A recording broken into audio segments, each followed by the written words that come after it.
생각하면은 사실 강동원 그래요. 과부. 이게 3일만 강동 과부. 버티면 5주가 벌써 다 지나간 거거든. 선생님 친구들 마찬가지입니다. 한 달 잘 버티시면 10달 우습습니다.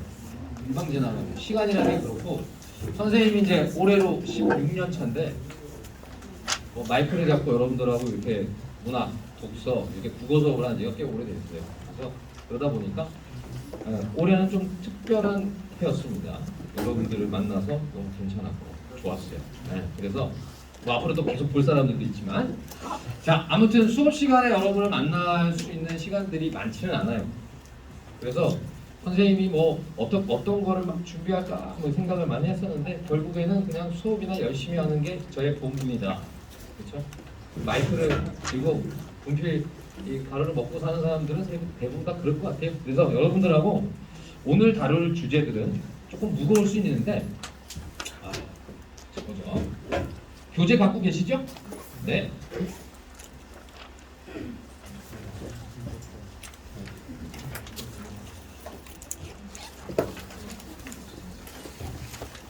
우리 나볼까 네 번째 시간.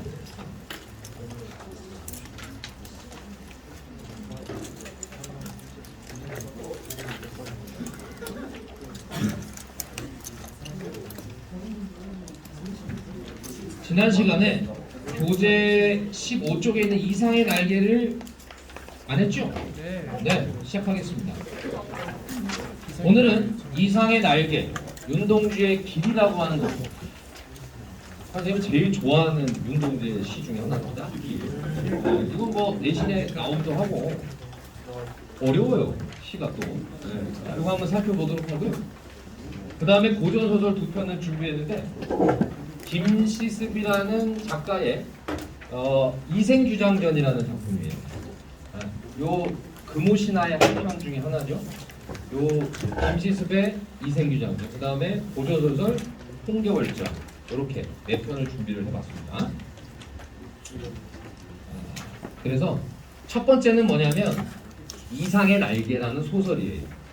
소설을 읽기 위해서 필요한 우리가 순서와 절차가 있다라고 배우는데 시도 마찬가지고 소설도 마찬가지고 아마 요렇게 좀 해줬으면 좋겠다가 선생님이 이 방학 동안에 여러분들한테 강조하는 내용이 있어요. 문학은요 방법이 굉장히 많아요. 엄청 많아요. 선생님들마다 말씀하시는 게 다 달라요. 그래서 저는 고전 문학을 전공을 했어요. 원래 문학을 전공을 하려고. 그래서 이제 이 수업을 하기 전까지는 선생님이 대학원에서 약 7년간 문학에 대한 이론을 공부를 하다가 이건 이제 제 생각입니다만은 여러분들이 이제 문학을 공부를 할 때 선생님들이 여러 가지 뭐 학교마다 다 다르고 선생님마다 다 다를 거예요. 근데 결국에는 문학이라는 건 뭐냐면 꽃밭에다가 물론 여기 꽃밭이겠지만 그렇죠? 꽃밭이죠? 본인들이 꽃이라고 생각하실 거예요. 그렇지. 웃기는 꽃도 있어요. 근데 이 문학은 뭐냐면 이 무수히 많은 꽃밭에 꽃 한 송이를 더 던지는 거예요. 그러니까 없느냐? 유일한 길이라는 건 없습니다. 엄청 많아요. 선생님들마다 기가 막히게 수업 잘하는 선생님들 많습니다. 나는 뭐냐면 많은 이 꽃들이 있는 꽃밭에 꽃 한 송이 또 던지는 거야. 이게 선생님 생각할 때 국어 공부 방법이 될 수 있어요. 그러니까 사실은 절대적이라는 건 없어요. 문학에서는 절대적이라는 말이 통하지 않습니다. 이번에 수능 시험도 그랬는데 이육사의 초가라는 작품이 나왔잖아요. 이육사답지 않은 시를 일부러 고르신 거란 말이에요. 그렇죠? 그러니까 우리가 누구는 어떻다, 뭐는 어떻다라고 단정을 짓기보다는 문학 공부는 독서하고 또 다르게 많은 방법들 중에 또 하나의 방법 또는 관점, 또 하나의 그러니까 어떤 시각을 배우는 거라고 생각하시면 돼요. 그게 본인한테 맞으면 여러분이 충실하게 따라오시면 되고요. 또 특히 모든 공부가 다 그렇습니다만은 자기가 깨달아서 이해를 해야 돼요. 선생님들의 수업을 들으면 특히 인강 선생들이나 아니면 수업 잘하는 선생님들 얘기 들으면 혹 빠지죠. 그럼 설명 들으면 너무 쉬워. 그렇지? 그래서 그거는 여러분들이 여기 한 달 동안 있으면서 경험해 봤을 거야. 막 고민해가지고 선생님한테 내려왔어. 특히 이제 뭐 문학 같은 경우는. 근데 너무 쉽게 설명해 버리는 거지. 그럼 그간에 내가 오랜 시간 고민했던 거는 뭐냐라는 거잖아. 비교하지 마세요. 저는 그 수업을 위해서 7년간 대학원에서 공부를 했던 사람이고 16년째 그런 수업을 하는 사람이니까 딱 들으면, 그러니까 이런 것도 있어. 애가 오는 순간에 벌써 이 친구가 뭘 고민하고 있는지 보여. 이렇게 쪽집게 무당 같아. 앉으면 무릎하기 닿으면 서로 이것 때문에 왔지 이런 거지. 질문을 딱 들고 오는 순간 너 이거 궁금할 거야. 그래서 쉬워 보이는 거죠. 절대 여러분들이 노력한 걸 폄하하는 게 아닙니다. 그러니까 사실은 어렵습니다. 길이라는 게, 찾아가는 게. 그런데 아까 말했지만 무수히 많은 꽃밭에 여러분이 꽃 한 송이를 더 던지는 것이 문학이거든요. 그래서 여러 가지 얘기를 많이 들어주세요. 작품 하나 설명하는데도 시각과 관점이 매우 다양합니다. 그러면 반대로 뭐냐? 우리는 이 수업을 듣는 목적은 선생님 앞에 좀 얘기가 좀 인트로가 그랬습니다만은 수능 시험을 잘 보기 위해서 모인 거죠, 사실. 수능 국어는 상당히 기술적입니다. 근데 그 기술적인 것을 뒷받침하기 위해서는 여러분들이 작품을 많이 알면 알수록 좋은 거예요. 작품을 많이 접하고 그것에 대해서 깊이 있는 해설과 그 다음에 문제를 풀어나갈 때 여러분들이 생각을 많이 하는 것, 이게 굉장히 중요합니다. 그래서 오늘은 이상의 날개를 준비를 했는데 이 작품은요 15쪽에 나오잖아요. 심리주의적 기법으로 유명한 작품이에요. 이상이라는 사람 자체가 이상한 사람이에요. 이상한 작품만 써요. 그래서 이상인 거예요. 농담인데 농담처럼 안 들리죠? 그렇죠? 그래서 심리주의 기법이라는 게 어떤 거냐면, 자, 여러분이 그러니까 이 관심을 기울여야 될 단어가 무의식의 세계라는 거예요. 무의식의 세계. 그러니까 정확하게 이 무의식의 세계라는 게 뭡니까? 무의식의 세계를 그거를 작품으로 우리가 표현할 수 있을까? 일단 가능한가라는 거예요. 가능하죠. 왜? 자, 예를 들어서 여러분이 수업 시간 중에 졸았어. 그럼 펜을 들고 뭐라도 끄적거리게 되거든. 점심 시간에 보면 그게 바로 무의식의 표출인 거예요. 쉬는 시간 딱 보면 내가 뭔가 끄적거렸는데 졸면서 썼잖아, 그죠? 그냥 쓰긴 썼어. 그치? 뭔 말인지 몰라. 자, 이런 경험이 있다면 그게 무의식인데 전혀 받아들여지지 않죠. 확 와닿지 않지. 무의식의 세계를 왜 얘기를 하냐? 자, 이제 그 얘기 시작할게요. 요거는 무의식이라는 것은 한마디로 말해서 인과관계가 없다라고 여러분이 생각하시면 돼요. 문학에서는 뭐가 무의식이냐? 의식의 반대. 의식이란 이성이요, 이성이란 인과관계입니다. A라는 사건이 있었으면 그 사건이 원인이 돼서 B라는 사건이 진행되잖아요. 그게 인과라는 거예요. 그래서 작품을 보면 우리가 소설에서는 그것을 플롯이라고 하는데 구성이라고 배울 거예요. 이 플롯이라는 게 뭐냐면 A라는 사람이 죽었어. 그랬더니 B라는 사람이 따라 죽었어. 그럼 A라는 사람과 B라는 사람을 우리는 연결하게 됩니다. 그게 바로 이성이야. 그게 의식이야. 그게 인과관계야. 그런데 지금 이 작품을 보면 여러분들이 위클리 테스트에서 봤을 거예요. 박태원이가 쓴 소설가 국어시의 1일이 있죠. 거기 정답이 뭐였냐면 무의식의 세계를 드러내는 의식의 흐름 기법이라는 게 나왔을 거예요. 그러면 물어봅니다. 도대체 의식의 흐름 기법이라는 게 뭐죠? 그러면 여러분 뭐라고 답변하시면 되냐면 인과관계, 플롯을 의도적으로 뽀개는 거예요. 그 연결고리를 뽀개는 것을 우리가 무의식의 세계를 그렸다. 이렇게 됩니다. 2차 세계대전이에요. 2차 세계대전 때문에 이런 일이 벌어져요. 2차 세계대전이 1940년대에 벌어지는데 그 사건 때문에 서구의 이성 중심의 과학을 그 필두로 하는 문명이 와르르 무너지게 됩니다. 이성을 중심으로 하고 과학이 발달된 결과가 결국 전쟁이었냐라는 거지. 그 일 때문에 서양의 철학가들은 상당히 많이 혼란스러워요. 그 혼란스러움을 우리가 미술계에서는 초현실주의라는 기법으로 나타나게 됩니다. 초현실이라는 건 뭘 그렸는지 알 수 없게 그리는 거야. 그게 무의식입니다. 그러한 사조가 그대로 문학으로 이어지면 그것이 바로 심리주의 소설이에요. 그 심리주의 소설을 보면 A라는 사람이 등장하는데 A라는 사람이 왜 이러한 일들을 아무런 연관성이 없는 일들을 그냥 하느냐라는 거지. 그걸 보여주는 거야. 현대인들의 뭐를 드러내기 위해서? 심리를 드러내기 위해서.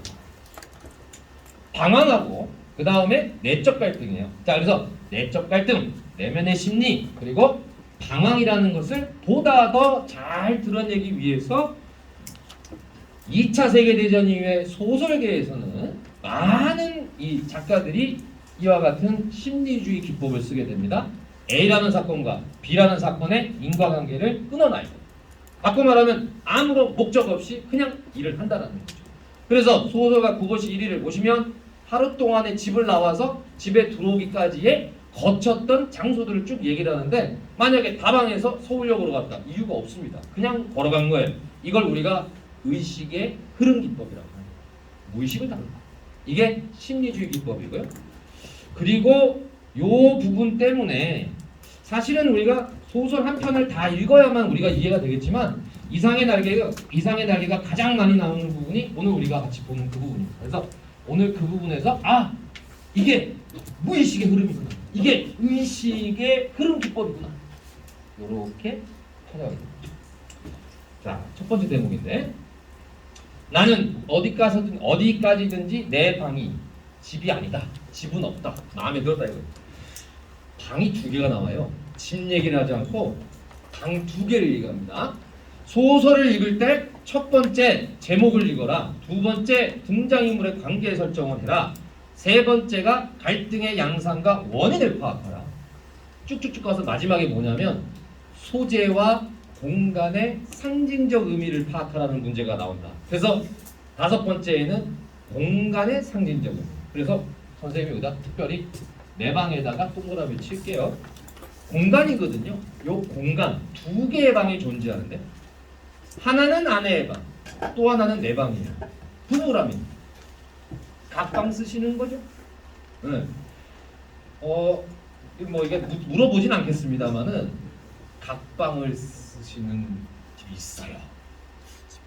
네. 이렇게 떠오르죠, 그죠? 우리 부모님은 왜 이렇게 될까, 그죠? 이유가 있어요. 그렇죠? 심리적 거리 때문에. 네.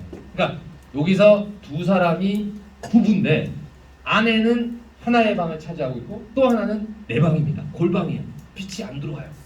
그래서 그 방이 상징하는 바는 어둡고 고독하고 외로운 심리를 지니고 있는 이 작품의 주인공 나의 내면 세계를 그리고 있는 거예요. 그래서 친구도 없어요. 이 작품 보면 찾아오는 친구도 없고, 그 다음에 자기가 누굴 찾아가지도 않습니다. 이 사람 순전히 외톨이입니다. 그리고 아내의 방과 간단한 요 칸막이로 이렇게 구분되어 있거든. 그래서 이따가 이 두 개의 방, 또 내 방, 아내의 방, 그 다음에 아내와 나의 관계, 이런 거를 정리를 해드릴 텐데, 그게 이 작품에서는 상징적 의미로 나와요. 자, 먼저 내 방. 방 안의 기호는 내 체온을 위하여 쾌적하였고 방 안의 침침한 정도 또한 내 알력을 위하여 쾌적하였다. 쉽게 말하면 침침하고 그 다음에 적당히 좀 뭐랄까 추웠다는 얘기고, 나는 내 방 이상의 서늘한 방도 또 따뜻한 방도 희망하지 않았다. 이 이상으로 밝거나 이 이상으로 아늑한 방을 원하지 않았다. 사실은 이 얘기는 무기력한 상태를 드러내기 위해서 쓰는 말입니다. 그러니까 지금 잘 보시면 뭔가를 더 원하지 않는다고. 너희들은 어때? 학원에 있으면서 원하는 게 많잖아, 그죠? 뭐가 됐으면 좋겠고 뭐가 불편하고 막 이런 거지. 그런 거 말할 때 들으면 이 새끼 별걸 다 힘들어, 이게 아니라 살아있으니까 그러는 거야. 살아있으니까 지금 내가 있는 곳이 불편한 것보다 아늑한 거나 아니면 따뜻한 곳을 찾아야 그게 살아있는 거지. 잘 보시면 필요 없다며, 그쵸? 이게 무기력한 상태라는 걸 보여주는 단서예요. 자기 심리를 읊어내는 거죠. 1인칭 주인공 시점으로. 자, 그래서 늘 나는 내 방에 감사하고 또 이런 방을 위하여 이 세상에 태어난 것만 같아 즐거웠다. 이거는 진짜 즐겁다는 뜻이 아닌 것 같아요. 이것은 행복이라든가 불행이라든가 하는 것을 계산하는 건 아니었다. 말하자면 나는 내가 행복되다고도 생각할 필요가 없었고 그렇다고 불행하다고도 생각할 필요가 없었다. 그냥 그날을 그저 까닭없이 비춰주시면 되는 거죠. 요거예요. 요 부분에서 펀둥 게으르고만 있으면 만사는 그만이다가 무슨 상태라고? 무기력한 현대 지식인의 내면을 그대로 드러내는 거야. 그렇죠? 좀 더 디테일을 가볼게요. 무기력한 현대인 또는 지식인도 가능하죠. 왜냐하면 얘 지식인이니까. 네, 내면 세계를 그리고 있다. 그래서 유명한 작품이 된 거죠. 근데 이러한 점을 보다 더 극대화한 작품이 있어요. 그게 뭐냐면 똑같은 작가예요. 이상이라는 작가가 쓴 권태라고 하는 수필이 있어요. 권태. 네. 그래서 이 작품을 권태라는 작품을 읽어본 친구들은 알겠지만 매번 선생님도 수업할 때마다 이 녹색을 볼 때마다 이상의 권태가 생각나요. 거기 보면 권태로운 것을 색깔로 표현하는데 녹색이 바로 권태로운 색깔이에요. 그래서 니네가 판서 수업만 들으면 졸린 거야. 심리적 안정감, 사람을 늘어지게 만들어. 그러니까 사실은 고문하는 거지. 애들을 갖다가 녹색에다가 내기가 아니고요. 이상의 권태라는 수필을 읽어보시면 선생님이 무슨 말인지 알 거라고.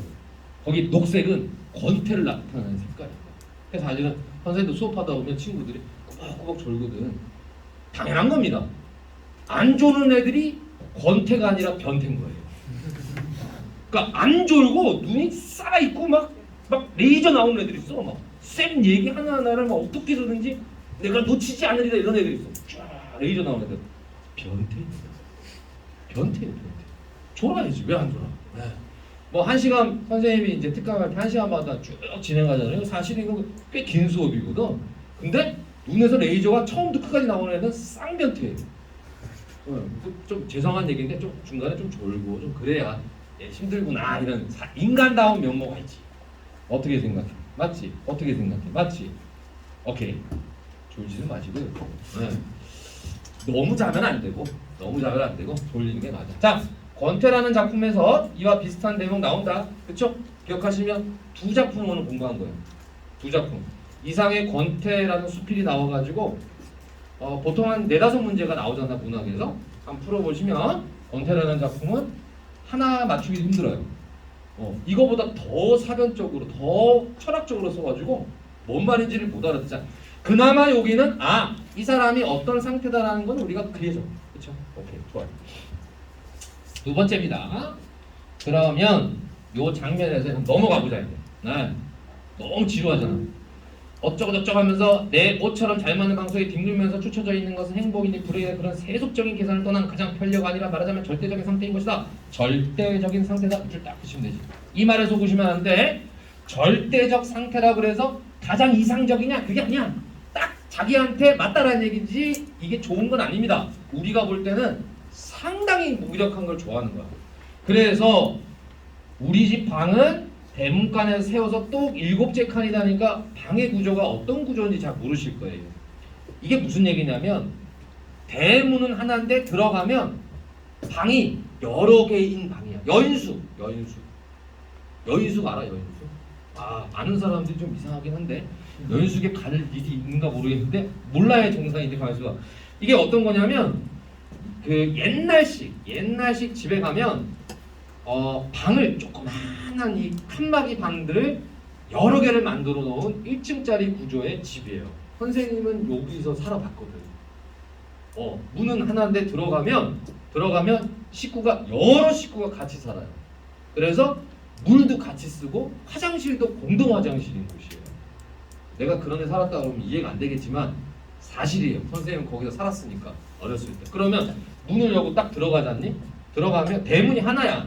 대문은 하나인데 철수네 집, 영희네 집, 그 다음에 동훈이네 집, 누구네 집 한 7식구가 있어요. 마당은 하나 공유하고 그런 집이 상태라는 겁니다. 가난한 거죠? 가난하다는 뜻이야. 쉽게 말하면. 오케이. 그래서 이 두 칸으로 나뉘어져 있는데 그 방도 두 칸으로 나뉘는데 그것이 내 운명의 상징이었던 것을 누가 알냐? 거기다 비추시고 상징이라는 말 동그라미 별표 빵 치시면 정리해 드릴게요. 지금 남편이 살고 있는 나가 살고 있는 방이 있어요. 나의 방과 아내의 방이 있습니다. 딱 2개의 글자로 이 상징을 설명할 수 있어요. 뭐냐면 소통과 단절이라는 단어를 꼭 기억하세요. 요 이상은 이 소통과 단절이라는 단어만 알고 계셔도 단답형 문제가 됐건 뭐가 됐건 답을 맞출 수가 있어. 소통과 단절이라는 게 뭐냐면 내가 간절히 아내와 뭔가 소통이 되길 원하지만 아내와 대화하는 법이 하나도 없어요. 보면 철저하게 분리돼 있어. 이게 지금 어떤 상태를 말하는 것이냐면 현대를 살아가는 지식인들이 열렬히 이 사회와 현대 사회와 소통하려고 해. 그런데 이 사회는 결코 그러한 사람들에게 곁을 내주지 않는 거야. 그래서 소통과 단절을 기억하셔야 돼요.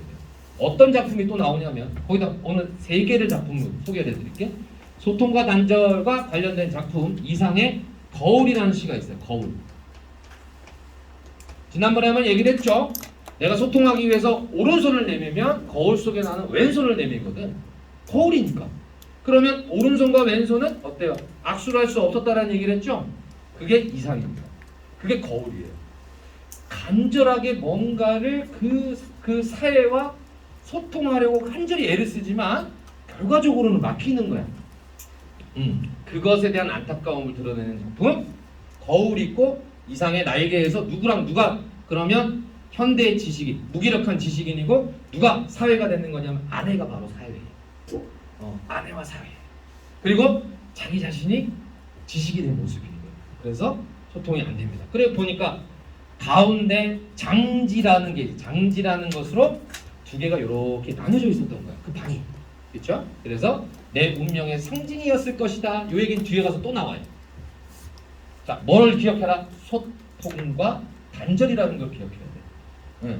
간절히 원하지만 되지 않는 거. 이렇게 기억해 두시고. 자, 다음은 아랫방은 그래도 해가 들어. 아랫방이 바로 내 방이 윗방이고 아랫방이 아내의 방입니다.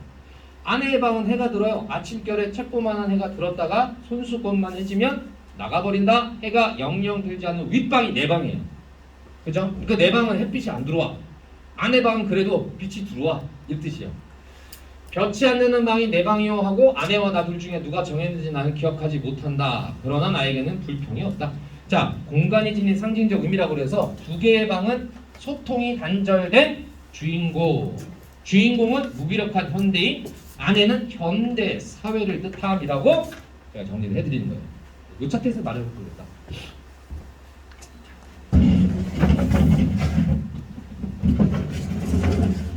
그래서 이게 공간이 가지고 있는 상징적 의미라는 거야. 우리가 어떤 공간이 가지는 상징적 의미를 소설에서는 잘 물어봐. 소재 또는 공간. 특별히 이상의 날개에서는 이 집의 구조가 뭐냐 이렇게 물어보는 거죠. 어떤 의미를 가지고 있는 거야. 지식인과 현대인과 그리고 현대 사회의 불통, 소통이 되어지지 않는가 이렇게 되어 있는 거야. 단절되어 있는 거. 이거를 우리가 이 집의 구조, 방의 상징적 의미 이렇게 정의를 할 수가 있죠. 자, 다음 넘어갈게요. 좀 답답할 거 있는데 이 사람은 답답함을 못 느껴. 나중에 느껴. 나중에.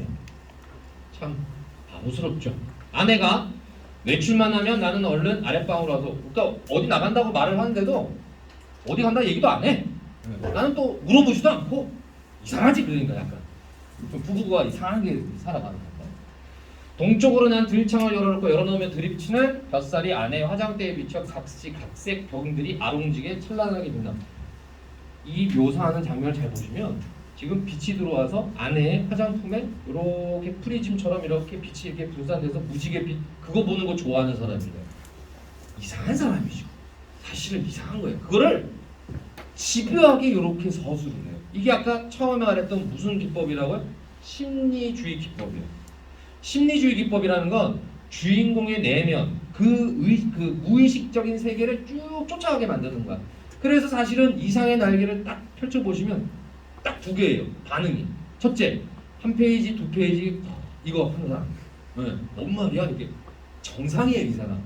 근데 이상의 날개를 첫 페이지, 2페이지 와 재밌다? 변태죠. 왜? 그거 이해가 되니까. 이 사람이 보는 시각이나 이런 게 이해가 되니까. 변태라고 하면 너무 그런가? 그게 저니까. 아니 여러분들은 아이 말할 때 그 이상의 날개를 읽고 문학이라는 곳에 심취하게 된 거니까 이유도 모른 채 나는 이게 재밌는 거야. 근데 친구들한테 야 이상해 나 이게 재밌지 않냐라고 얘기를 하자 애들이 변태새끼 이렇게 되는 거죠. 사실은 진짜로 어려워요. 근데 이제 선생님이 풀어서 설명하니까 그렇지만 여러분들이 그냥 읽으면 이게 뭔 소리래. 그래서 뭐야 얘 뭐 하자는 거야. 화장품 그 다음에 돋보기 꺼내가지고 휴지에다가 끄실리고 있어. 햇볕이 움직이는 대로 막 끄실리고 있어. 재밌다. 오 변태 맞아요. 그러니까 사실은 어렵죠. 이 사람의 심리를 훑어간다는 게. 이렇게 무기력하게 살아가고 있습니다. 외부와 단절된 채 자신의 세계에 몰두하고 있는 모습을 보여주는 거예요. 아내도 참 답답할 겁니다. 그죠? 방에 나오지도 않고 자기가 나가면 자기 방에서 화장품으로 장난치고 있고 여기 돋보기로 불 붙이고 있다면 휴지에다가 라고 한다면 아내도 나 같아도 수면제를 먹이겠어. 이거 수면제 먹이는 부분 나오거든요. 재밌는 작품이거든요. 아내가 남편한테 수면제를 먹여. 물론 작품을 읽어보시면 왜 수면제를 먹여야 되는지를 알아요. 근데 이제 모르는 분들은 끝까지 모르셔도 돼요. 왜? 절대 수능 시험에는 안 나오니까. 어떤 내용인지 있어서 그래요. 그게 작품에는 나와요. 나오는데 아내가 어찌됐건 간에 남편을 자꾸 재워. 아내가 남편을 자꾸 재워. 사실 그것도 어떤 상징적 의미가 있어요. 현대사회는 현대인들에게 이성이 깨어나기, 그래서 현실을 비판적으로 바라보기를 원하지 않습니다. 우리들에게 그러니까 현대사회는 우리에게 끊임없이 그래서 이 아달린을 먹이는 거예요. 어떤 아달린을 먹이느냐? 여러분들한테는 게임이 그렇겠죠. 게임하라고요. 가상의 현실로 빠지라고. 현실을 비판적인 눈을 뜨고 보지 말라고 하는 거예요. 스포츠. 여러분들 대신해서 열심히 뛰는 그 땀을 뻘뻘 흘리고 뛰는 운동선수들 보고 너희들이 현실을 보지 말라고. 이게 아달리는 거예요. 현대사회는 끊임없이 우리에게 무기력하게 살아가길 원하고 주어진 본인의 일을 이렇게 쭉 성실하게 해내기만 원하는 거죠. 사실 그런 뜻이 담겨져 있습니다. 이 작품에는. 그러니까 천재죠. 이상은 어떻게 보면 천재인데 그 천재 작가의 작품을 여러분들이 보시는 거예요. 자, 그 다음에 장난을 하면서 결국에는 이렇게 구멍에 빵빵 저거 나의 장난감이다. 이렇게 거울 보고 놀고 있고 빛 비치고 막 이렇게 놀고 있어요. 이 장난도 곧 실증이 나고 나의 유의심은 육체적인 데서 정신적인 데로 비약을 한다. 나는 거울을 내던지고 아내 화장대 앞에 가까이 와서 나란히 늘어놓고 가지각색의 화장품 병들을 들여다보고 그것들은 세상에 무엇보다도 매력적이다. 병의 구멍을 내 코에 가져다 대고 숨죽이듯 가볍게 호흡을 하여 본다. 이런 말을 쓰는 것 자체가 당시에는 엄청나게 앞선 그런 내용들인 거예요. 이 시대에 이런 작품들이 없어요.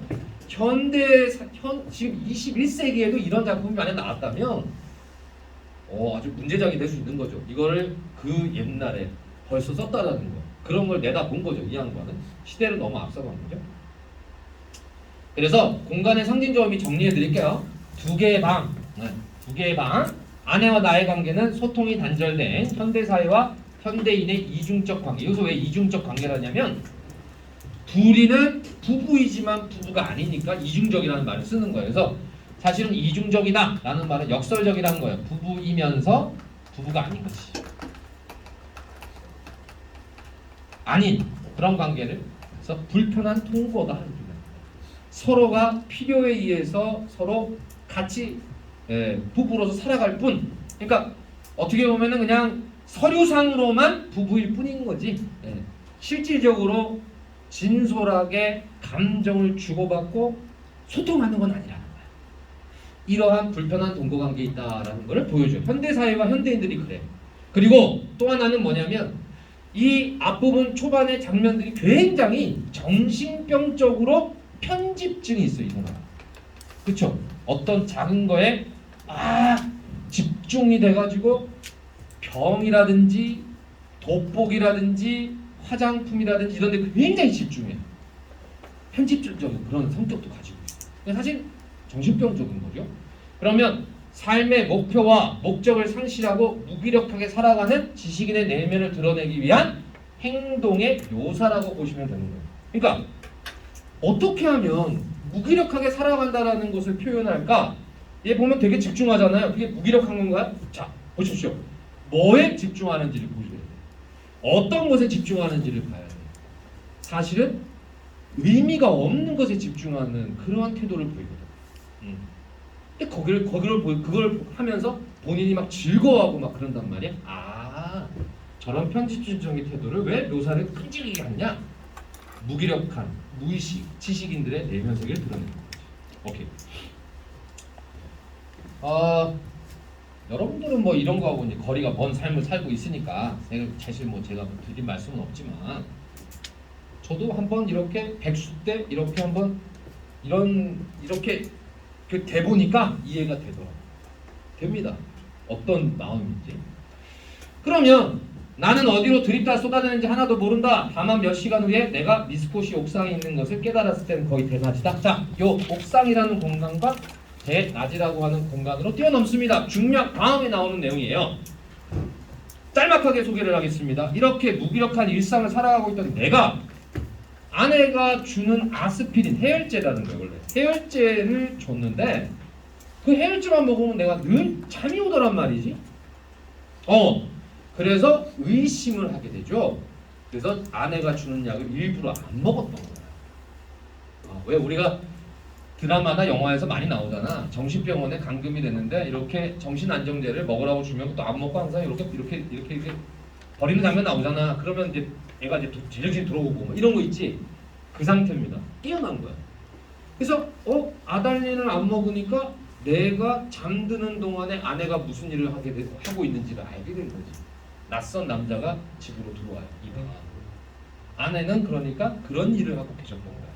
나는 지금까지 그런 일을 하고 있는 아내와 동거 생활을 하면서 아내가 그런 이제 일을 하기 위해 필요한 건 뭐냐? 내가 자는 일이거든. 자줘야 되잖아. 그러니까 내가 계속 아달린을 먹었던 거예요. 자, 이런 반응이 나올 줄 알았는데 괜찮아. 근데 그거는 수능에서는 아마 건너뛸 겁니다. 근데 이제 깨달았어, 알았어. 그러면 내가 아달린을 안 먹고 현실을 직시하게 됩니다. 그게 매트릭스에서 보자면 그 빨간 약, 파란 약인 거예요. 매트릭스에서 똑같은 구조가 나오죠. 거기에서 딱 물어보잖아. 자네는 무슨 약을 먹을 것인가 이거지. 눈을 뜨게 돼요. 눈을 뜨게 된 현실에서는 이게 뭐지? 하게 되는 거지. 그래서 집을 나와요. 더 이상 있을 수가 없잖아. 그치? 그래서 집을 나왔는데 이런 젠장 돈을 안 가지고 나왔는데 뭐가 없잖아. 그래서 그냥 디립다 쏘다닙니다. 자, 디립다 쏘다닌다? 이거 뭔가 아까 앞에서 얘기했던 거랑 비슷한데? 인과관계가 있다 없다? 없죠. 소설가 구보시 일일처럼 의미 없이 돌아다닙니다. 그거를 쭉 나열을 해요. 자, 이게 의식의 흐름 기법이고 무의식의 세계를 다루다. 자, 그러면 옥상이라고 하는 공간과 대낮이라고 하는 공간을 여러분 주목하시면, 자, 이렇게 백화점 옥상에서 아래를 내려다보면 밑에서 살아가고 있는 사람들의 일상을 한눈에 다 볼 수 있죠. 조망할 수 있는 공간이에요. 이제. 그럼 이 공간이 뜻하는 건 뭐냐? 내가 자각하는 공간입니다. 그렇죠? 나는 지금 뭐 하고 있지? 나는 지금 어떤 사람이지? 나는 누구지? 또 여긴 어디지? 이렇게 옥상에 올라가서 내려다보게 되는 거예요. 그렇죠? 일반적으로 지층에서 살아가고 있는 일반인들과 다르게 내가 공간을 딱 올려서 내려다보게 되면 객관화시켜서 볼 수 있거든. 내가 저 사람들처럼 꿈을 걸리는 벌레들처럼 살아가고 있었구나. 자, 내가 반성하게 되는. 그리고 시간은 또 왜 그러냐면 이게 재밌는데 이 작품에 보면 당시에 정오가 되면 사이렌 소리가 울렸어요. 엥 하는 소리가 들린 거예요. 사이렌이라는 게 뭐예요? 침묵을 깨는 거잖아. 그죠? 그래서 이 사이렌이 울리는 12시 대낮은 자기가 깨어나는 시간이 되는 겁니다. 이거는 이제 아달린을 먹어서 졸린 게 아니었고 여기서 말하는 것은 의식이 잠들어 있다 깨어나게 되는 거지. 그렇죠? 그래서 작품 제목이 이름이 뭐죠? 작품 제목이 뭐죠? 이 날개라는 것이 바로 의식의 자각이 되는 거야. 그럼 지금까지는 난 뭐인 거야? 자각하지 못했던 현실이야. 근데 사이렌 소리로 깨어나게 된다는 뜻입니다. 그래서 마지막에 날자 이번 한 번만 날아보자꾸나. 그래서 날다라는 것은 뭐 여러 가지 뜻이 있어. 옥상에서 진짜 날면 어떻게 되는 거야? 그런 이거로 간 거 아니냐는 뜻도 있겠지만 그것보다는요, 자살보다는 난 그거는 좀 옳은 해석은 아닌 것 같고 깨어나게 되고 자기를 인식하게 되는 단계라고 말이지. 자, 그러면 나는 거기 아무데나 주저앉아서 내가 자라온 26대를 나이가 얼마 안 됐어. 26살이네. 26이면 남학생들 같은 경우에는 군대 갔다 와서 복학해가지고 4학년 정도 이 정도예요. 그쵸? 딱 대학생 정도인 거야. 근데 이제 깬 거지 이제. 몽롱한 기억 속에서는 이렇다 한 아무 제목도 나오진 않았다. 자, 그 다음 넘어가 볼게요. 이제 인식이 변화 과정이 보입니다. 슬슬 가볼게요. 나는 또 내 자신에게 물어봤다. 너는 인생에서 무슨 욕심이 있냐고. 그러나 있다고도 없다고도 그런 데다고는 하기가 싫었다. 나는 거의 나 자신의 존재를 인식하기조차도 어려웠기 때문이다. 자신에게 내재된 본질적 자아와 소통을 하고자 하지만 거기다 붙이고 싶은 거지. 이건 내가 써드린 거니까 자신에게 내재된 나에게 들어와 있는 본질적 자아가 있어요. 이게 날개가 필요한 거지. 그런데 그놈하고 소통하려고 하는 거야. 내 인생. 나는 또 내 자신에게 이게 본질적 자아겠지. 그렇죠? 내가 되고 싶었던 어떤 이제 자아가 있는데 그 자아를 소환해서 물어보는 거야. 너는 욕심이 있냐? 너는 뭐냐? 너는 어떻게 살아가고 있는 거냐? 이제 이게 비로소 현실에 대해서 철저히 자각하고 반성하게 되는 내면 세계를 그리는 거예요. 그러니까 이런 거 시도하는 것 자체가 엄청나게 대단한 거죠, 사실은. 근데 마지막에 그런 대답은 하기 싫었다. 나는 나의 자신의 존재를 인식하기조차도 어려웠다라는 말이 그래서 소통이 쉽지는 않다라는 거죠. 그렇다고 뭐 불통은 아니겠지만 그래도 소통을 하고자 하나 잘 안 됐다라는 걸 뜻하는 거지. 하려고 하는데 진짜 내가 원하는 게 뭔지를 내 스스로에게 물어봐야 되는데 사실은 이거는 대다수의 지금도 마찬가지죠. 여러분들이 본인에게 진짜로 원하는 게 뭐야? 라고 물어본다고 대답이 나오냐고. 잘 안 나오지 그게. 그렇지. 자, 뭐 이건 나중에 뭐 욕망이니 뭐 이런 거 가지고 또 배워야 되겠지만 아무튼 이 작품에서 핵심 단어는 소통과 단절이라는 것만 이해하시면 됩니다. 그 단어로 다 설명할 수 있어요. 이죠? 소통과 단절.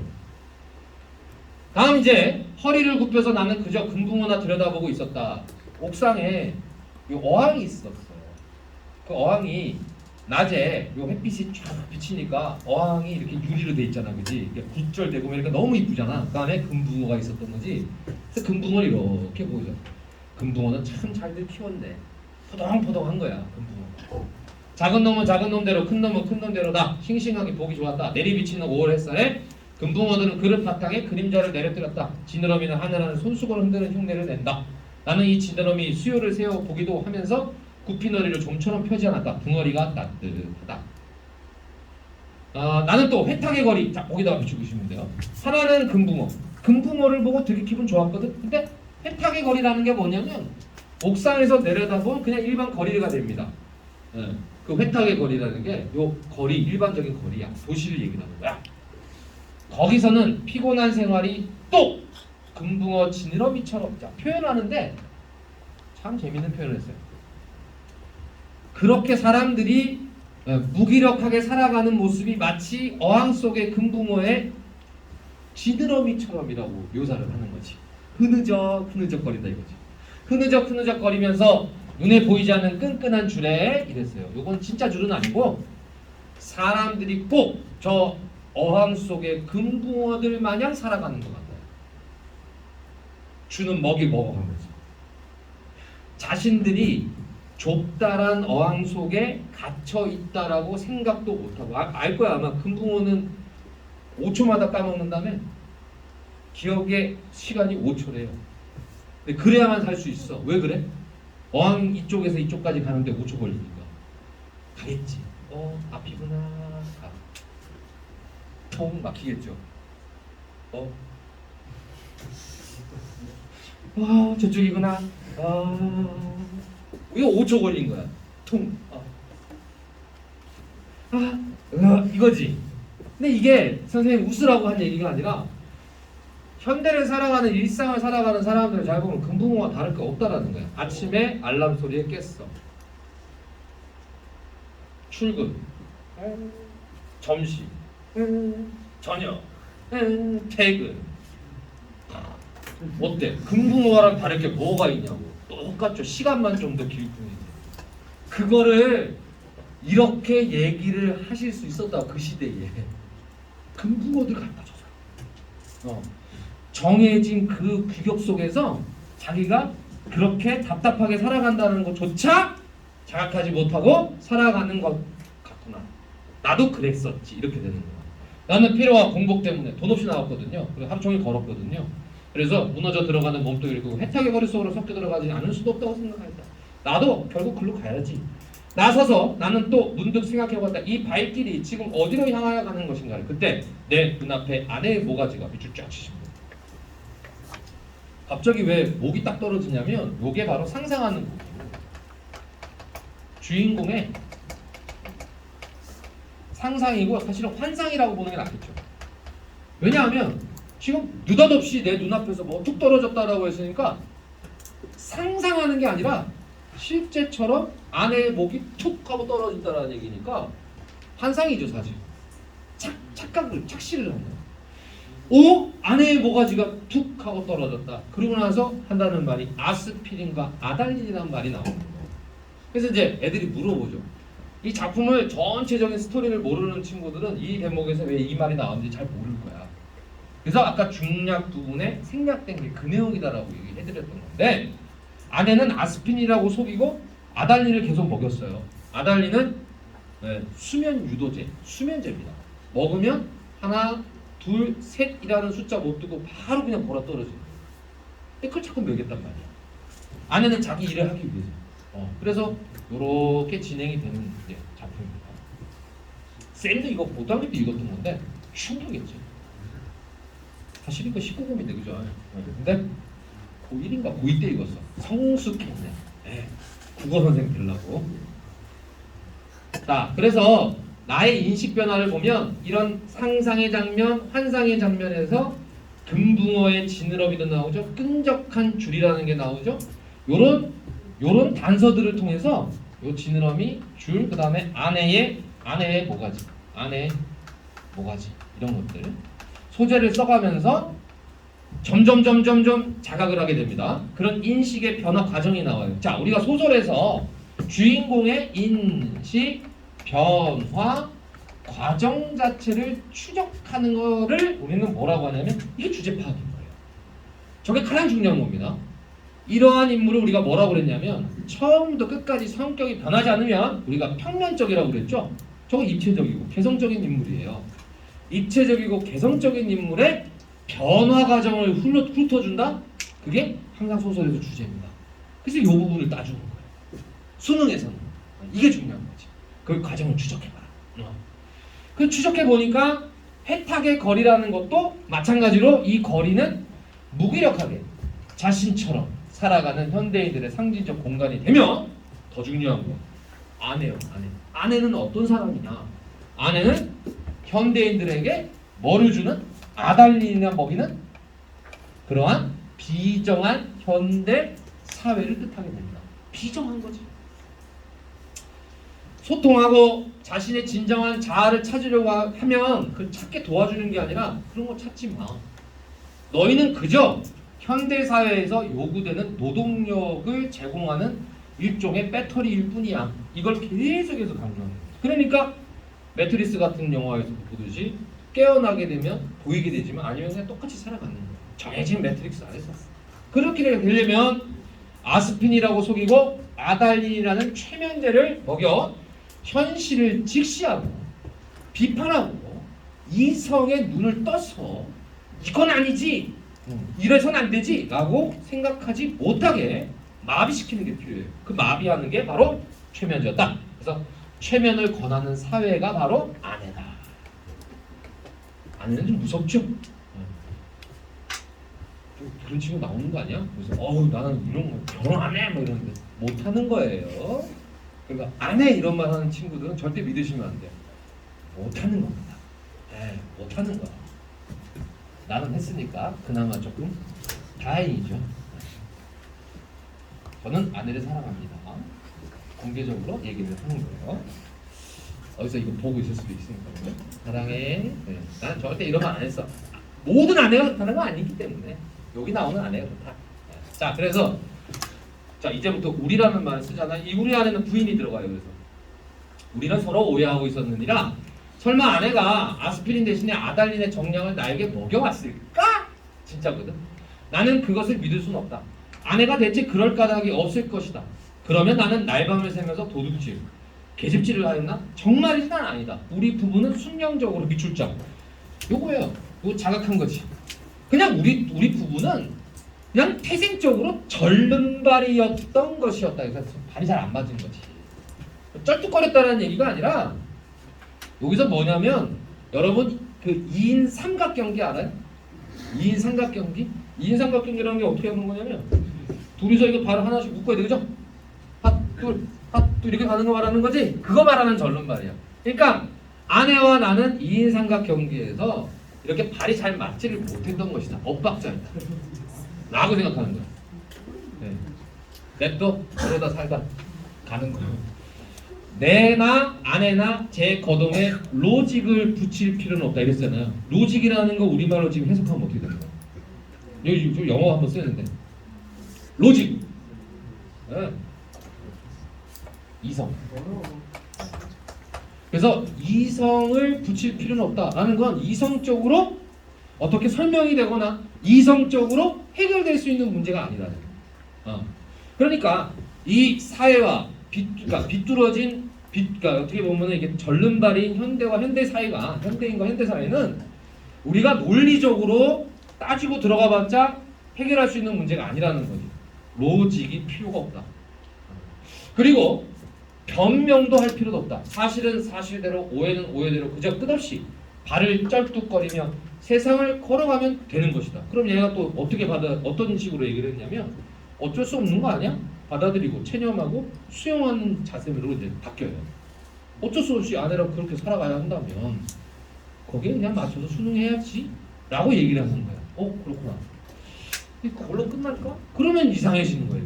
그래서 그걸로 끝나진 않고 그러나 나는 이 발길이 아내에게로 돌아가야 옳은가 이것만은 분간하기가 좀 어려웠다. 그러니까 또 바꿔 말하면 수용하고 체념하는 거로 끝나진 않아. 현실을 그냥 순으로 따라가는 것만은 아니야. 왜? 어렵다고 얘기를 하니까. 가야 하나? 아니 그럼 어디로 가야지? 이때 내가 어떻게 해야지? 이런 거 우리가 무슨 갈등이라고 하지? 그래요. 이게 바로 내적 갈등이에요. 아유 그렇죠. 수업 잘한다 그죠? 이게 내적 갈등이야. 이상의 날개에서 마지막에 아내한테 돌아가야 하나? 그건 좀 아닌데. 그렇다고 해서 내가 계속 이렇게 해서 단절된 채로 살아야 되나? 그것도 아닌데.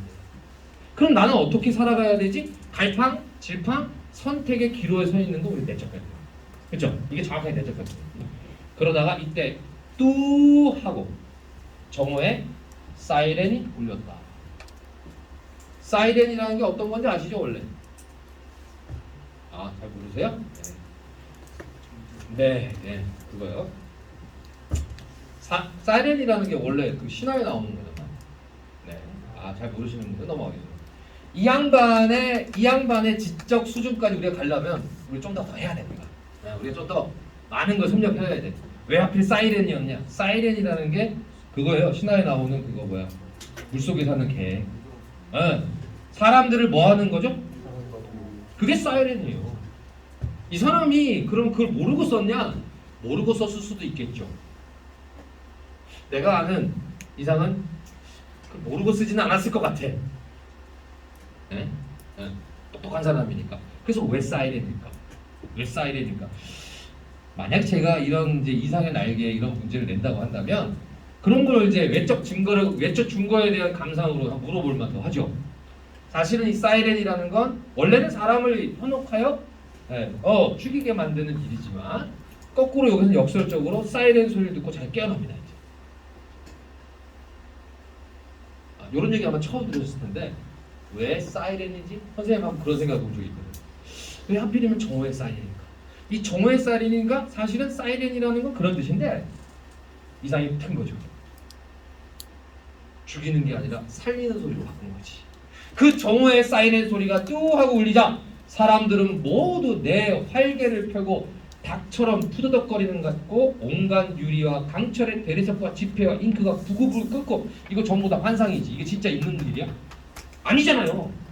수선을 떨고 하는 것 같은 것처럼 보이는 거야. 그러면 지금까지는 무기력한 거지. 정오의 사이렌을 기점으로 해서 요전까지는 계속 방황하고 갈등하며 무기력과 플러스 방황 하고 있었다면 요게 기점으로 해서 보이는 사물들이 달라지기 시작해.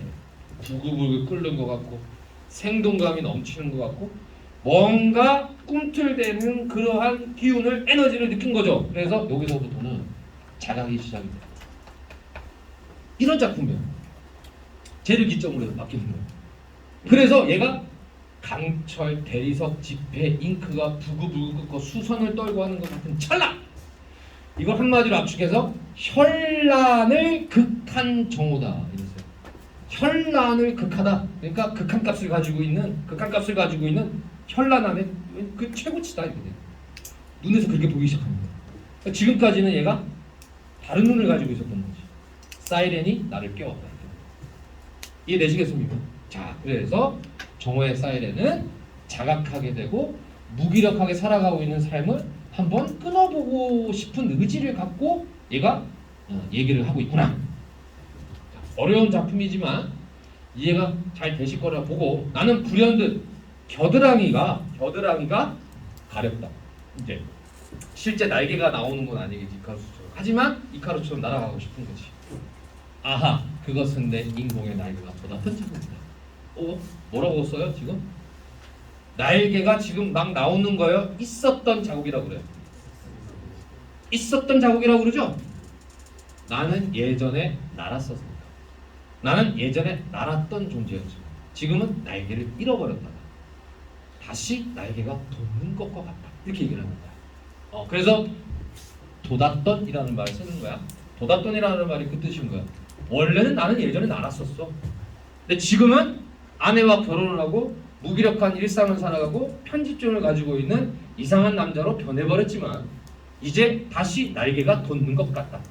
자, 오늘은 없는 이 날개, 머릿속에서는 희망과 야심에 말소된 페이지가, 나 이 표현 너무 멋있는데, 희망 동그라미 치시면 되고 야심 동그라미.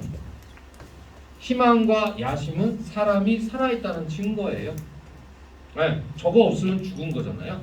그래서 앰비셔스 가지고 호프 가지고 있는 거지. 그러면 이게 말소됐다고 그랬다. 말소라는 게 뭐냐면 없어졌다는 거예요. 그렇죠? 그래서 말소된 페이지가, 그러면 이 페이지라는 말을 왜 썼느냐? 난 지금 26살 정도 됐는데 26 이전에 한 4, 5년 동안에 나는 지금 계속 페이지가 말소됐던 거야. 희망과 야심이 말소된 상태로 4, 5년이 지난 거야. 그러다가 딕셔널리가 넘어가듯 번뜩였다 그랬거든. 사전 넘어가듯이. 말소된 페이지로 내가 다시 복구가 됩니다. 참 멋있는 표현이죠. 나는 걷던 걸음을 멈추고 그리고 어디 한번 이렇게 외쳐보고 싶었다. 날개야 다시 돌아와. 날자. 한 번만 더 날자. 한 번만 더 날아보자. 자, 그러니까 이 작품의 끝에가 반전이 이거지. 반전. 요 몇 줄 안 되는데 이게 마지막 부분이야. 한 번 더 날아보자. 한 번 더가 중요해.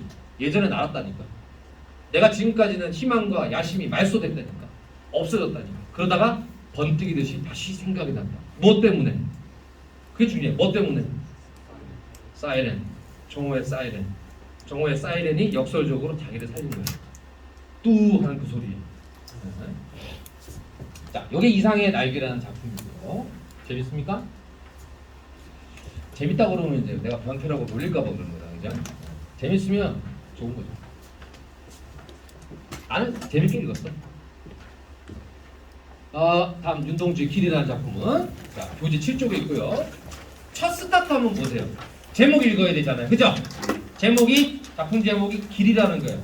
길은 걸어 다니는 거예요, 그죠? 그 길. 교재 7쪽을 보시면 제목의 길. 나는 이 길을 뭐라고 얘기를 하냐면 윤동주가 자신의 본질적 자아를 찾아가는 길. 그러니까 이상하게 선생님 오늘 주제가 그죠? 이상의 날개 읽은 다음에 이거 수업을 하면 다 맞아떨어져요. 그래서 윤동주의 길은 본질적 자아를 찾아가는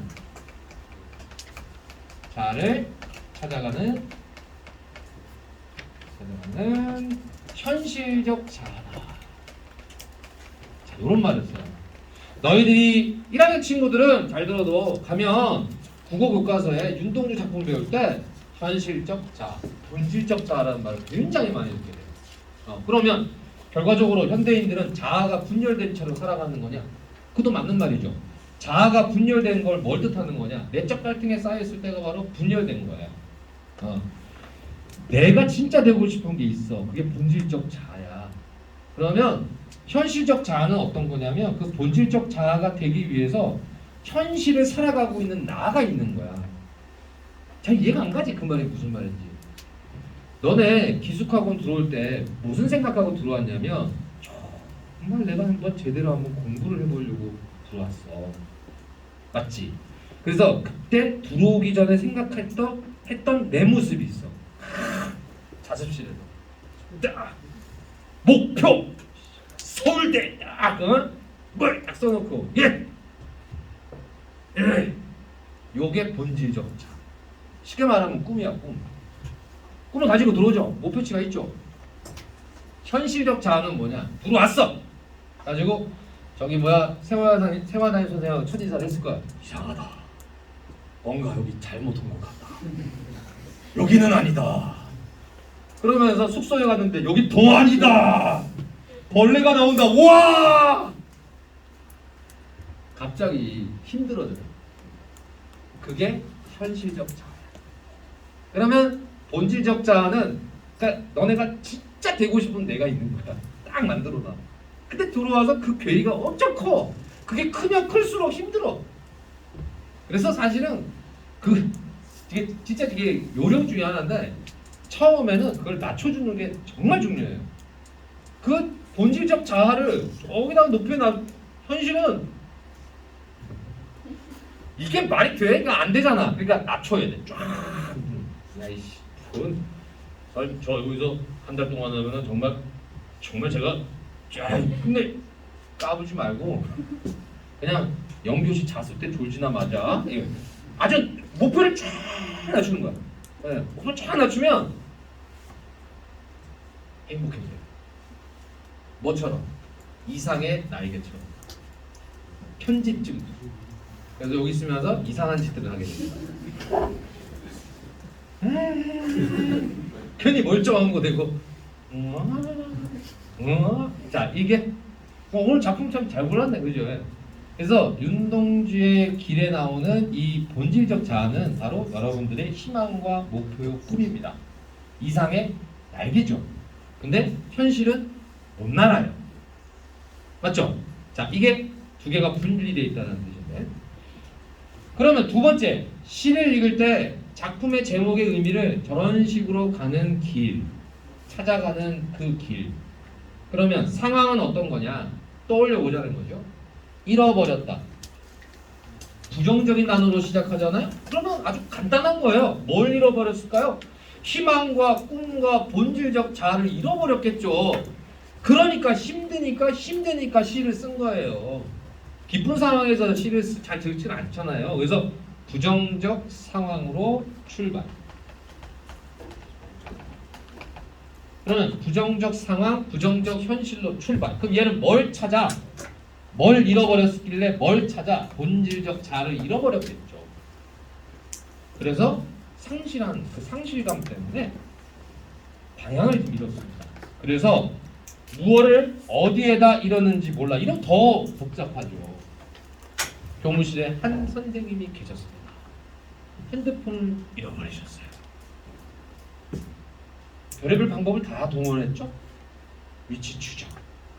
가장 좋은 방법은 핸드폰에 전원만 켜져 있으면 대략의 위치를 알려줘요.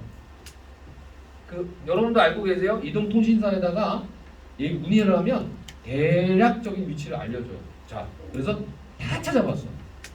숙소며 그 다음에 차며 그 다음에 본인이 생각해보니까 집에 다 전화했어. 없어. 마지막 수단 위치 추적. 그랬더니 용인이 든 거야. 용인? 여기잖아. 여기 다 찾아봤잖아. 한 군데를 안 찾았어. 어디 안 찾았을까? 그 정답. 네. 무브로 해놓으셨어요. 자켓에 여기다 놓는 거야. 이 윤동기 그런 경우는 다 있어. 네, 왜냐하면 선생님도 그렇지만 사실은 수업할 때마다 항상 두려운 게 뭐냐면 자크 열어놨을까. 근데 나이가 선생님 16년 전에는 쌩쌩했어요. 젊었어요. 그래가지고 뭐 수업할 때 막 졸면은 책상 위에 막 올라가서 수업하고 막 그랬었어. 옛날에 16년 전에. 지금은 늙었잖아요. 흰머리가 많아 나오고. 그때 내가 하나 딱 진짜 개그를 얘기를 하자면 나이를 드니까 선배 선생님들이 자크를 닫을 줄 모르고 화장실 간 다음에 자크를 닫을 줄 모르고 수업 들어가니 비일비재한 거야. 여학생들이니까 죽으려고 그래. 앞에 앉아있는 애들은 특히 보고 싶지 않은데 그게 자꾸 보이니까 그래서 그거를 얘기를 하면서 자기가 이제 죽겠어. 이제 내가 깜빡깜빡해 이래. 자켓에 분명히 넣어놓고 내 핸드폰 어디 갔냐고. 내 핸드폰 찾고 있는 일들이 벌어지는 게 지금의 일이죠.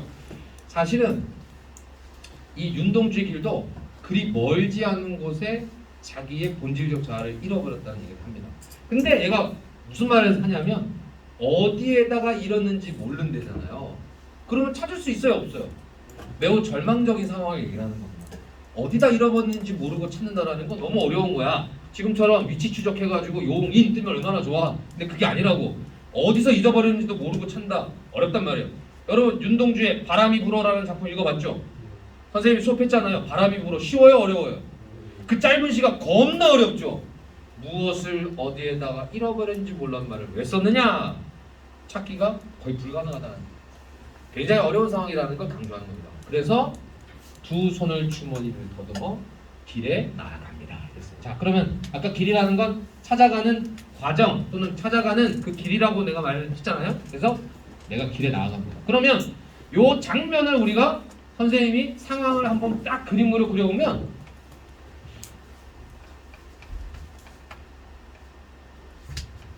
이렇게 돌담이 있고요. 여기에 이렇게 사람이 있을 거고 네. 그리고 요 돌담 옆으로는 이렇게 길이 있을 거예요. 나는 이 길을 걸어갔다 걸어오고 이거를 계속 반복하는 거예요. 장면을 그림으로 그리면 자신의 난 오른편이지 내가 오른손잡이니까 맨 오른쪽에 그릴게요. 오른쪽에 돌담이 쫙 있고요. 네. 담이 이렇게 펜스가 있고요. 담이 있는 거예요. 보이지 않고 저쪽에 보이지 않는 그런 담이 쫙 있고요. 나는 계속 그 길을 아침 저녁으로 계속 걷는 거야. 뭐 할 때까지? 이 담의 반대편에 있는 나의 본질적 자아를 찾을 때까지. 이 작품은 그 작품인 거예요. 그래서 어디에다가 뒀는지 모르는 이 본질적 자아를 찾아가는 모습이다.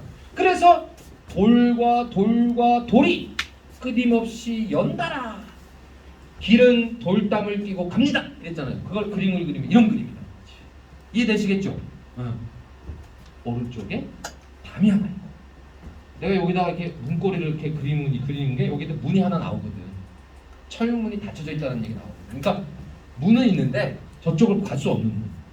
근데 이 돌담을 끼고 나는 계속 걷고 저쪽에는 본질적 자아는 내가 있고 이렇게 되는 작품이라고 보시면 그 다음에 담은 쇠문을 굳게 닫아 길 위에 긴 그림자를 들이우고 이랬어요. 이런 이 그림자라는 게 또 쇠문이라는 게 뭐를 의미하느냐? 얘가 굳게 닫힌 이 닫힌 상황을 생각을 하셔야 돼요. 나는 이 길을 왜 걷느냐면 길은 소통이요. 쇠문이 닫힌 것은 단절을 말하는 거니까 닫힌 것은 단절이요. 반면에 길을 걷는 것은 소통의 노력을 하는 거죠. 그래서 저 건너편으로 갈 수 있는 어떤 방법이 있을까? 열심히 찾는 거예요. 그러나 못 간다라는 얘기를 하는 거예요. 그러자 길 위에는 긴 그림자를 들이운대. 긴 그림자. 시간의 경과를 나타내기도 할 것이고 왜냐하면 우리가 해가 이렇게 뉘우치면은 그림자가 길어지거든. 또 하나는 뭐냐? 그림자는 자신의 내면을 드러내는 거잖아요. 암울한 내면을 드러내는 거지.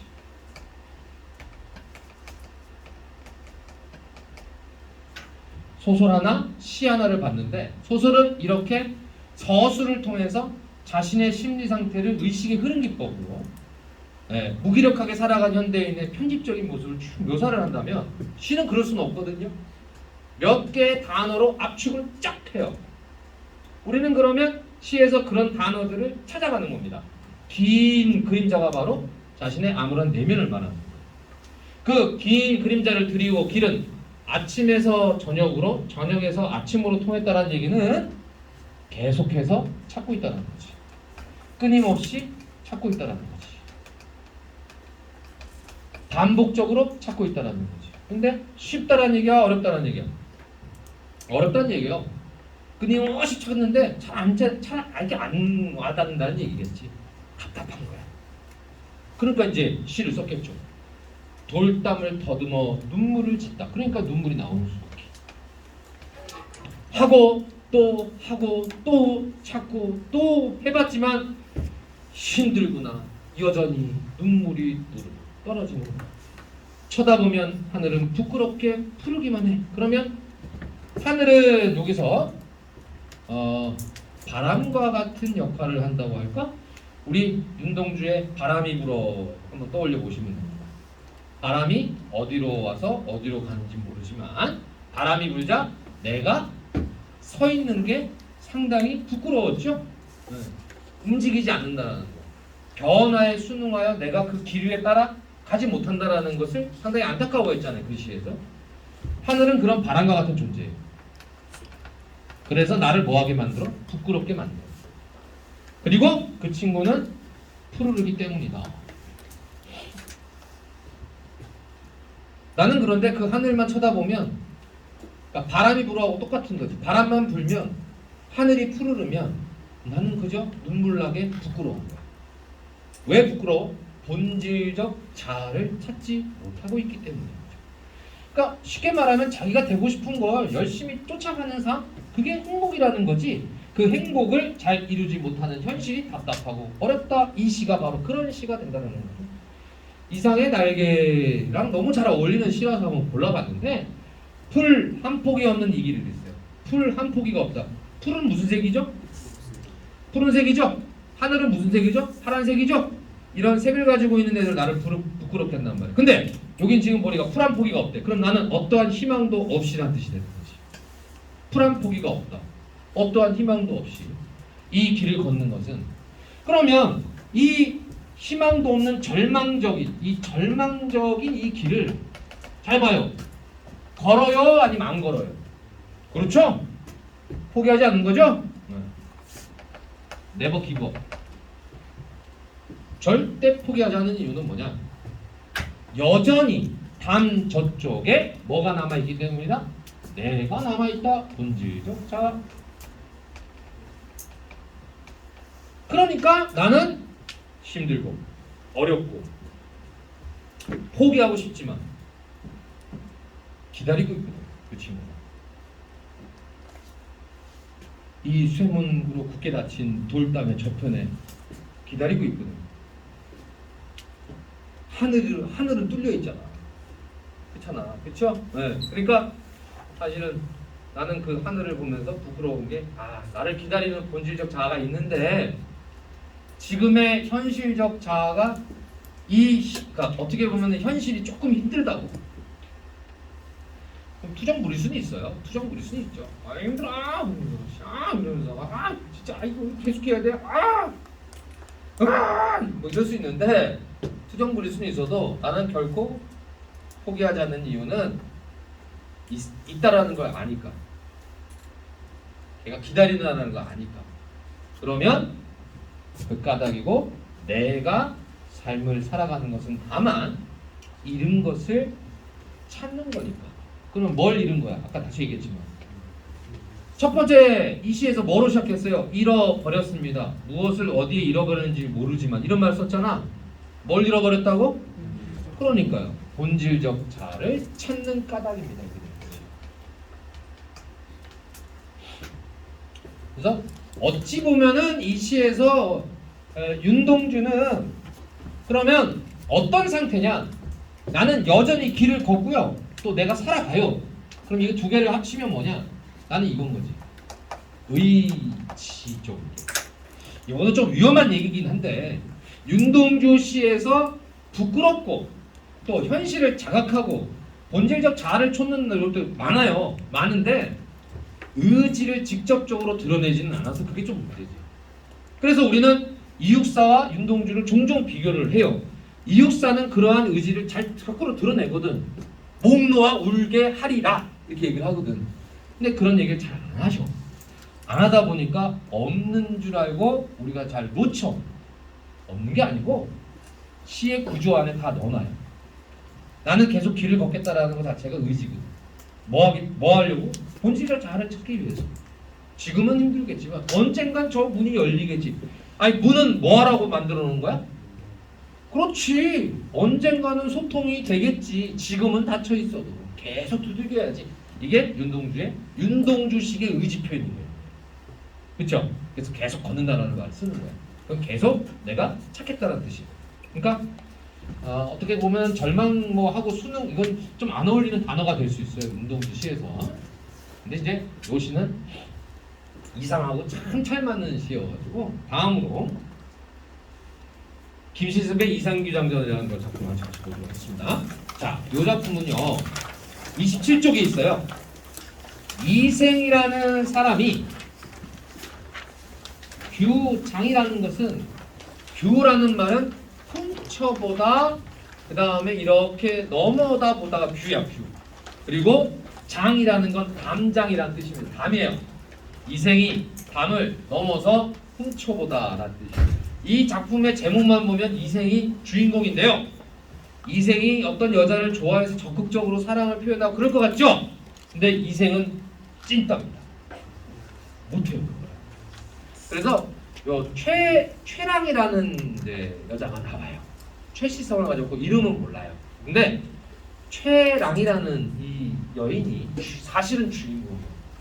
더 적극적이야. 그래서 이 시에서 어떤 대목이 나오느냐? 이생이 날마다 겨드랑이에 책을 끼고 독학에 갔어요. 그러니까 지금은 대학 정도 되겠지.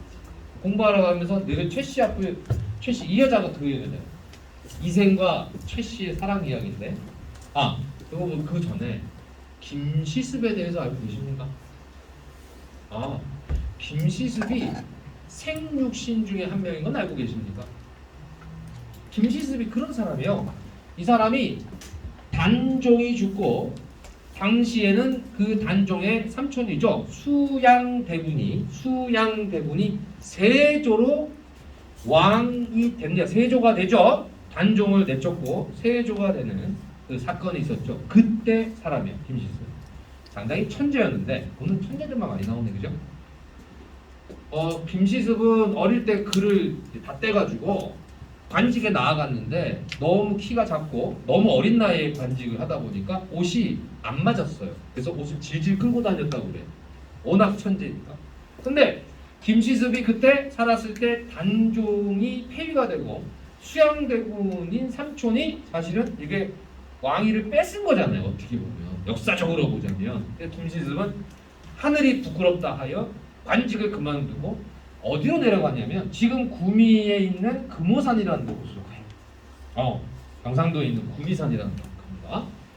금오산으로 갑니다. 거기서 금오산에서 신화 새로운 이야기 5편을 적어요.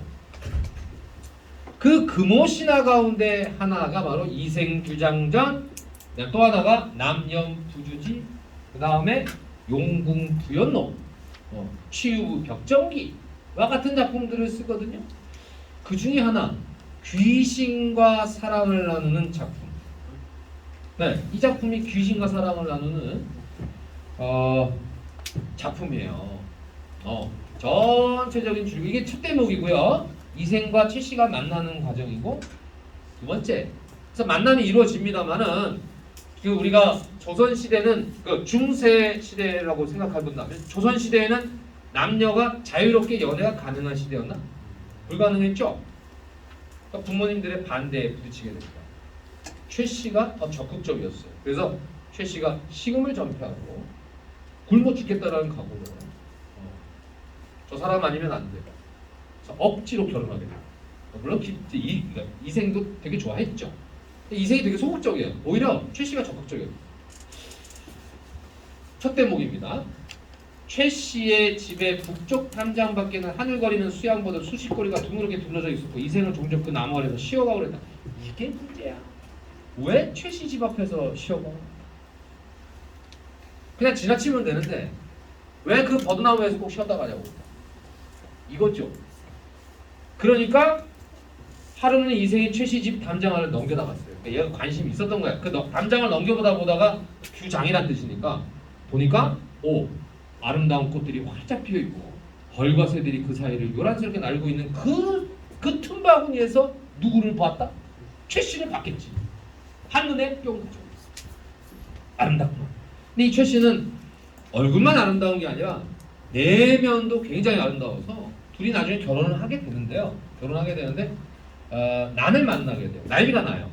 난리가 나서 이 도적대들한테 쫓기는 신세가 됐을 때 이생이 끝까지 아내인 최 씨의 손을 잡고 도망갔어야 되는데 이생 혼자 도망갑니다. 아내가 잡혀요. 그래서 그 도적놈들이 최 씨를 겁탈하려고 했던 거지. 그래서 최 씨가 이럴 바에는 차라리 날 죽여라. 그래서 죽임을 당합니다. 그래서 이생이 돌아와요. 아내가 죽었잖아. 그런데 갑자기 최 씨가 귀신이 돼서 오게 되는 거야. 그리고 다시 둘은 부부의 연을 맺어요. 이 작품은 이렇게 해서 마지막에는 비극으로 끝납니다. 이게 이생규장전이야. 자, 선생님 미리 얘기를 했죠. 그래서 그 안에 비단 장막이 다 있고 그 안에 아름다운 여인이 한 사람이 이 사람이 최 씨야. 그거를 이생이 본 거야. 한눈에 반해. 바느질하던 손을 멈추고 턱을 괴더니 이런 시에다가 동그라미 쳐볼까? 그리고 선생님이 말하는 대로 한번 적어보세요. 고전소설에서 시의 역할. 고전소설에서 시의 역할이란 복잡한 등장인물의 심리를 표현할 때 아주 효과적입니다. 이게 무슨 말이냐면 복잡하다라는 건 이걸 서술을 하자니까 전지적 작가 시점 아니에요? 설명하기가 힘든 거예요. 이렇게 설명하기가 힘든 등장인물들의 심리가 나올 때는 구태여 설명할 필요 없이 뭘 하자? 음악을 틀어주자. 우리가 드라마나 영화에서 BGM이라고 하지, 백그라운드 뮤직. 만약에 BGM을 하나도 없이 다 제거하고 여러분들이 영화나 드라마를 보면 얼마나 삭막하겠습니까? 그죠? 사랑하는 두 사람이 오랜만에 10년 만에 만났어. 그러면 음악이 차례 깔리면서 카메라가 한 바퀴 돌아가줘야 이게 또 어떻게 둘이 저렇게 해서 만나? 이래야 되는데 아마 음악 없이 그냥 그 장면을 연출을 하라 그러면 연기하는 사람들이 아마 미칠 거예요. 어떻게 그 심정? 근데 음악을 틀어주는 BGM과 같은 효과가 뭐냐? 남녀 주인공이 만나고 헤어지는 대목 있잖아요. 그 대목에서 두 사람의 그런 은밀한 감정을 서술로 때리면 정말 재미없을 거예요. 음악을 끄는 거하고 똑같아요. 그래서 음악을 틀어주자. 그래서 시가 등장하는 거예요. 근데 잘 보세요. 이생이 담장을 넘어서 최 씨를 구경을 먼저 했죠. 그죠? 그런데 바느질한 손을 멈추고 턱을 괴더니 시를 먼저 읊은 건 누구죠? 최 씨예요. 자기의 내면을 먼저 드러내는 최 씨입니다. 최 씨는 이생이 늘 그 길을 지나간다는 사실을 예전부터 익히 알고 있었고 노려보고 있었어요. 언제까지 노려보고 있었냐? 이생이 담장을 넘어서 나를 볼 때까지. 그러니까 모든 건 다 최 씨의 계획이었습니다. 최 씨가 다 계획하고 있었어요. 큰 그림, 빅픽처 속에 이생은 들어온 거지. 트랙. 걸려들었어. 그래서 홀로 비단차게 기대어 수놓기도 지루하다. 이거 지금 이제 누가 하는 말이냐면 최 씨가 하는 대목이에요. 최 씨가 이렇게 시를 쓰는 거야. 나 지루한데 온갖 꽃들기마다 꾀꼬리가 쥐적이네. 괜스레 봄바람 원망하다가 말없이 바늘을 멈추고 누가? 내가 누군가를 그리워하네. 이 누군가가 누구겠어? 그래요. 이거를 시를 적어가지고 먼저 이생한테 딱 던진 거야. 러브레터를 딱 던진 거지. 그러니까 이제 작업이 시작됐죠. 길 가는 멀쑥한 선비 뉘댁 분이신지. 선비가 누구겠어? 이생. 파란 옷깃 넓은 띠 버들 사이로 어른거리네. 내가 만약 제비가 될 수 있다면 구슬바를 헤치고 나가 담장을 넘으리. 어떤 표현이죠? 나 이제 시작하겠다. 그렇죠. 이생은 시 읊는 소리를 듣고 들뜬 마음을 억누를 수 없어. 왜 들뜨지? 이 시에서 말하는 누구, 그 다음에 이 시에서 말하는 말끔한 선비, 이 시에서 마지막에 최 씨가 의지를 밝혔고 그럼 끝났잖아. 그러니까 마음이 들뜬 거지. 오케이 시작.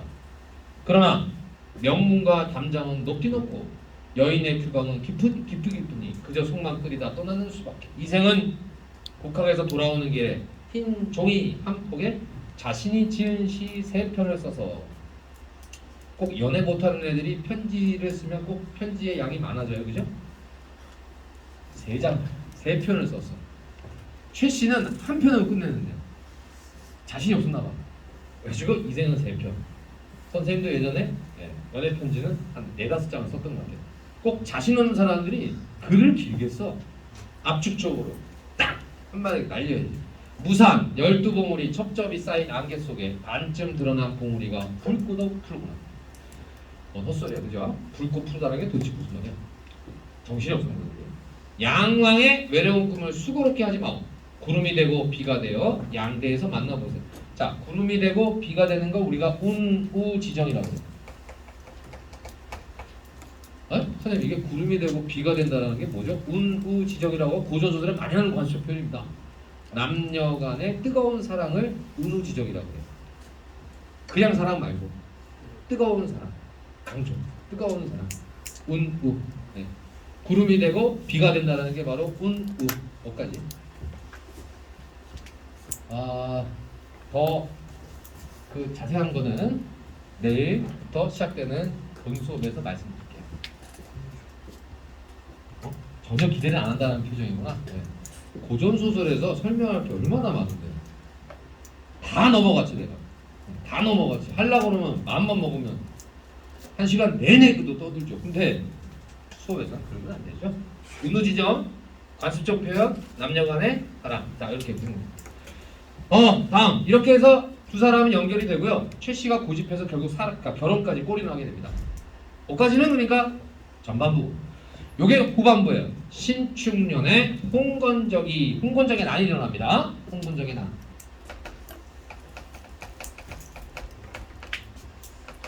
네, 붉은색 두건을 쓰고 난리를 핀 거죠.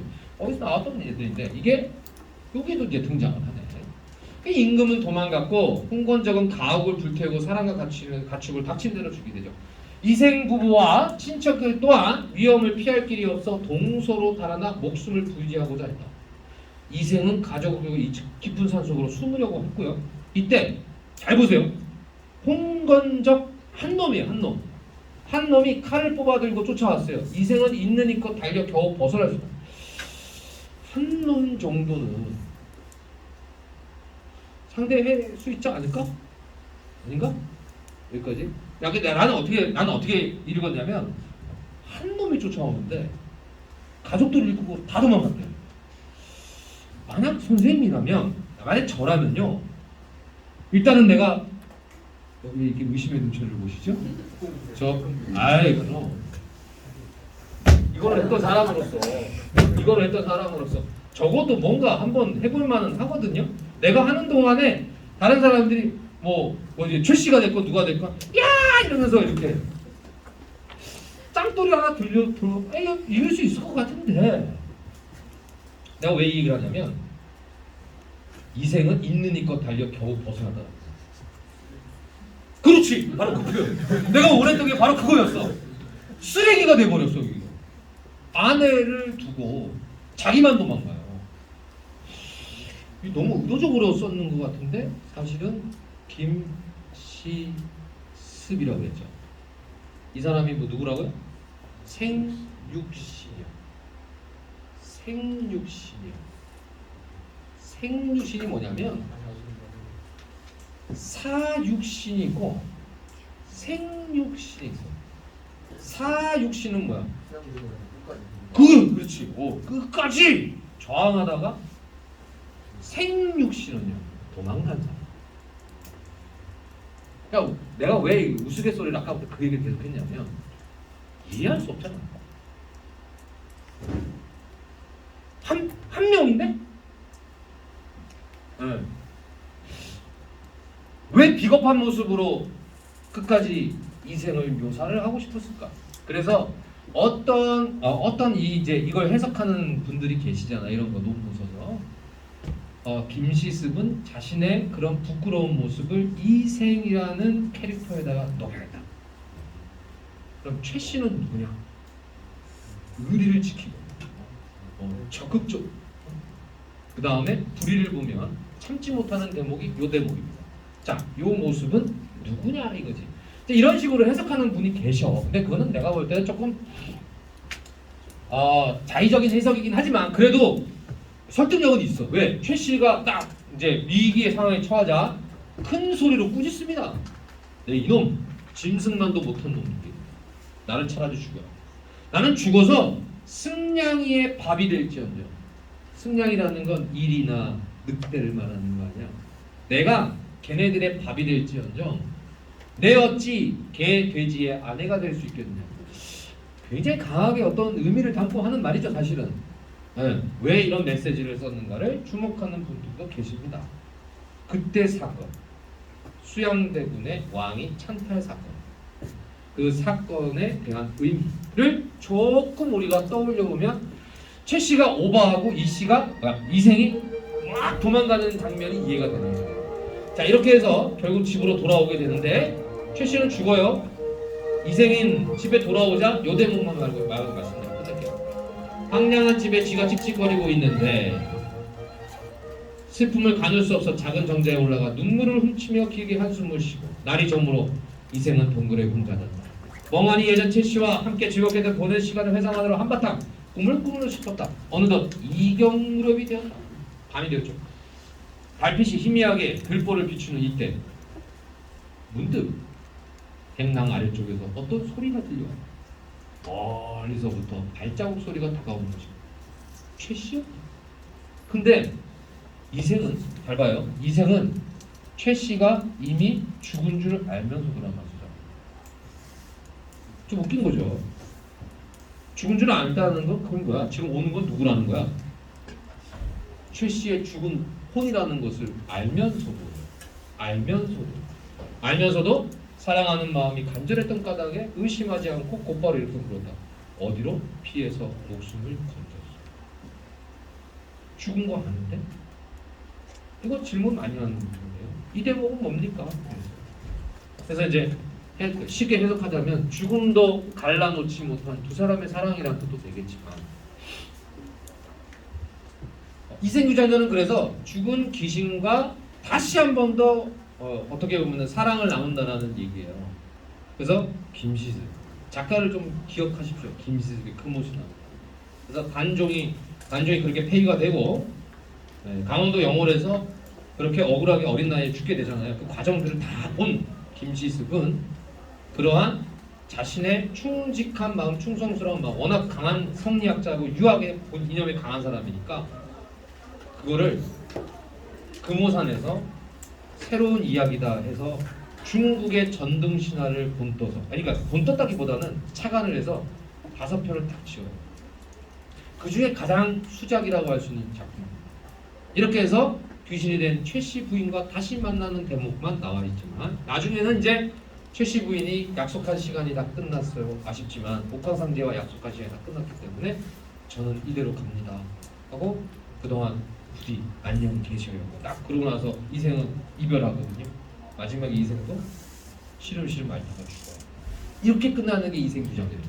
자, 오늘 여기까지 하도록 하고 그동안 특강 오늘 수고 많이 하셨습니다. 수고하셨습니다. 네.